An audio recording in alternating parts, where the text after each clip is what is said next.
Okay, so we're doing two things with this video. One thing we're going to do is we're going to write equations for a situation. Two, we're going to write multiple equations for that situation because we can represent the equation in different ways that are equivalent. Okay, so let's see how this works. What are we talking about here?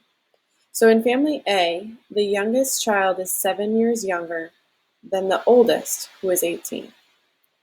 So in this equation, we're going to use a variable to represent what we don't know. They gave us the oldest child's age, so the thing, 18, right? So the thing we don't know here is the youngest child's age. So we're going to use a variable for what we don't know. We don't know that, so let's use y for youngest child, okay?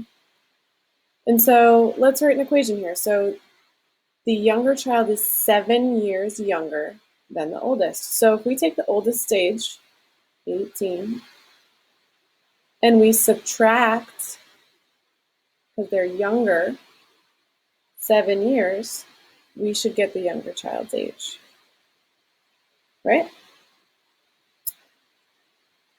And we know that 18 minus 7 is 11. So the younger child is 11, right? So things that we know is that the younger child's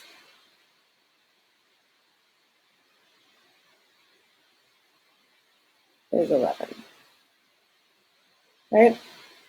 And this represents older child minus 7 years equals the younger child. Now, what if we started with the younger child's age? What would we have to do to get to the older child's age? If they're 7 years younger, what do we do to get to the older child's age? We have to add 7. Now, let's double check. Is this equation saying the same thing? In this equation, is the younger child still 11? We could evaluate to find out. So if we put 11 in for y, 11 plus, whoops, plus 7, is that still equal to 18? Yep.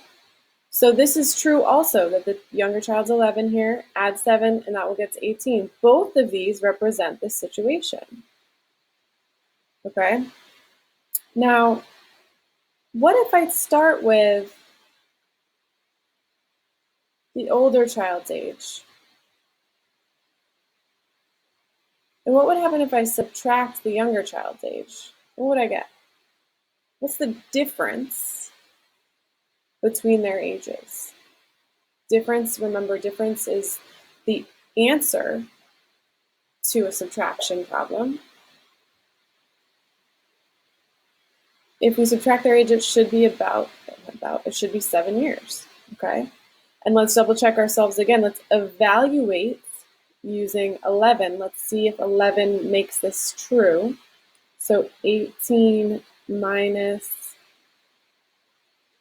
11, if the younger child's 11, does that make 7? Is this true?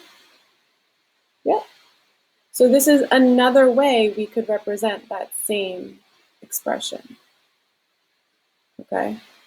So all three of these are equivalent. We know they're equivalent because they both represent the younger child being 11, older of 18. The solutions are the same for all three. Solutions are the same. So they are equivalent.